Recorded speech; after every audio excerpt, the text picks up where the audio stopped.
Olá pessoal, sejam bem-vindos a mais um Café Pastoral. Que Deus abençoe sua vida, sua casa, sua família, em nome de Jesus. Bom, hoje nós vamos compartilhar um pouco mais da Palavra de Deus e a indicação de um versículo que a nossa irmã Vera, seguidora do nosso canal, nos passou para que nós pudéssemos compartilhar aqui. Jeremias capítulo 29, versículo 11, e eu vou ler na versão NVI, que diz o seguinte: porque sou eu que conheço os planos que tenho para vocês, diz o Senhor. Planos de fazê-los prosperar e não de lhes causar dano. Planos de dar-lhes esperança e um futuro. Olha que versículo extraordinário. Bom, todas as vezes que nós temos que olhar e aprender a respeito de um versículo, há um ponto fundamental que a gente sempre fala aqui. Nós temos que analisar o contexto, conforme eu já escrevi aqui. O contexto desse versículo. Ou seja, quando foi escrito, a quem foi escrito, para que foi escrito. Então são perguntas que nós precisamos responder para que tenhamos a visão clara daquilo que Deus está nos ensinando. Quais são os princípios que vêm para nós, apesar de ser um tempo diferente. Naquele momento, era Jeremias, então, usado por Deus, que envia uma carta ao povo que estava exilado na Babilônia.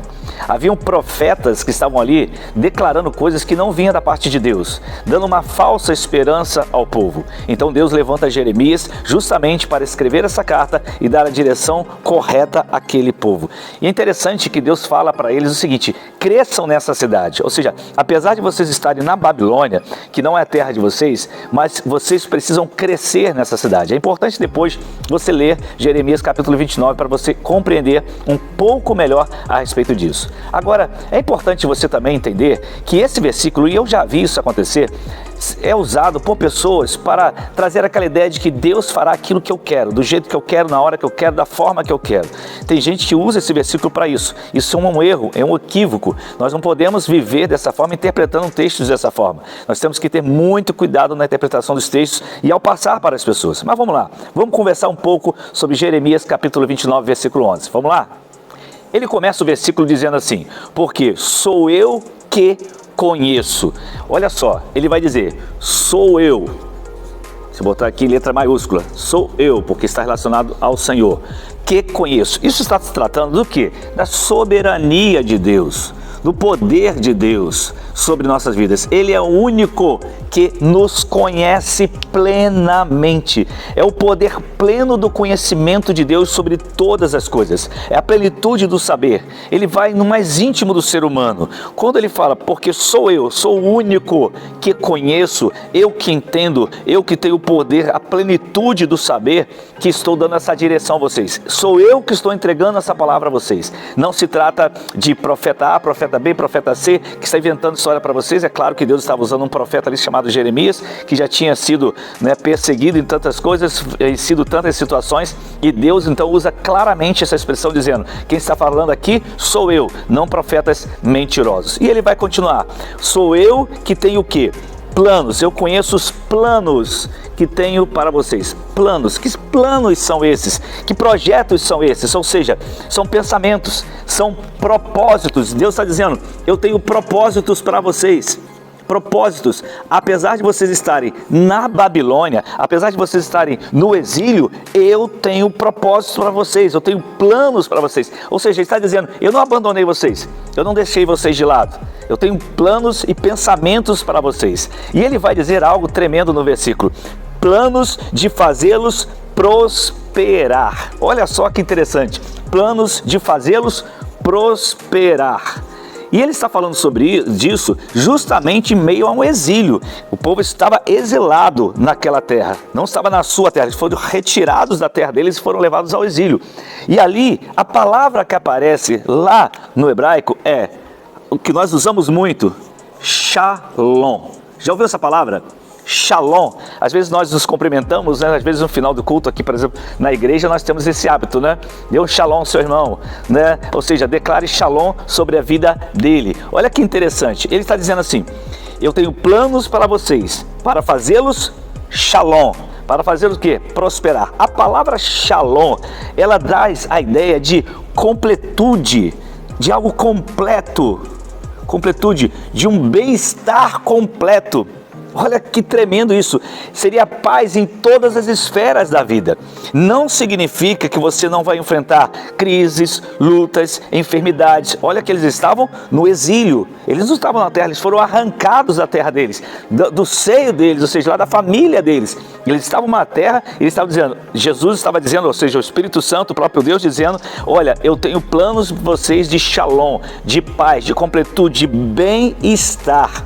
No meio de toda essa crise, no meio de tudo isso, ou seja, nós vamos ter paz em meio às guerras, em meio às crises. Então a palavra aqui que foi traduzida como prosperidade é a ideia do shalom, do bem-estar, da completude. Não se trata de riquezas, de dinheiro somente, é de bem-estar, de você poder enfrentar aquela crise, mesmo enfrentando aquilo tudo, aquela luta que você talvez esteja enfrentando hoje, mas debaixo do shalom, da plenitude de Deus, da paz de Deus. O lado externo pode estar uma guerra muito grande, mas sem você Ele tem um plano de te fazer prosperar, de te dar paz, de te dar bem-estar.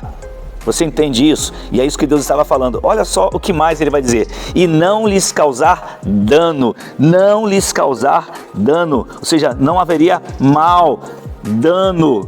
E você precisa compreender isso muito claramente. As adversidades, as aflições, os desastres, a calamidade, nós muitas das vezes vamos enfrentar na vida. Mas isso em si não seria o mal no sentido da finalização do propósito. Não é o fim, o nosso fim não é esse. O nosso fim não é esse, o nosso fim é de shalom, de prosperidade, de paz, no sentido que eu acabei de explicar anteriormente, que você precisa compreender isso. É interessante que a gente precisa entender, né, precisa compreender e ter a convicção de que nós passamos por tudo isso, por todas essas crises que nós vivemos aqui, justamente pelo pecado original.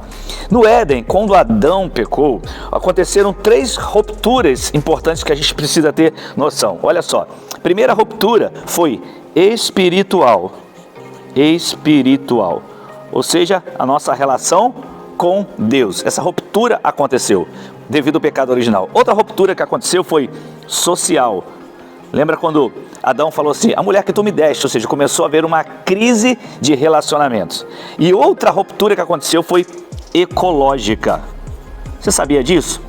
Lembra quando Deus falou assim, agora vão começar a surgir os espinhos, os cardos, os abrolhos. Ou seja, essas 3 rupturas aconteceram a partir do pecado original lá no Éden. Então nós enfrentamos isso de vez em quando. Crises espirituais, sociais, relacionamentos das mais diversas formas e hoje ecológica. Quantas catástrofes têm acontecido, quantas coisas estão acontecendo e a gente fica se perguntando, onde está Deus? Deus está conosco para nos dar shalom, para cuidar de nós diante de tudo isso, porque existiu um pecado original que trouxe tudo isso sobre a vida do ser humano. E o que nós temos que fazer? Nos voltar para o Senhor. Você entende isso? E o texto continua dizendo assim, planos de dar-lhes esperança e um futuro, na versão NVI. Isso é muito interessante parar para pensar. Deus está falando, eu tenho um propósito, eu vou permitir a vocês, eu vou conceder a vocês, eu vou dar a vocês. Eles estavam sem esperança.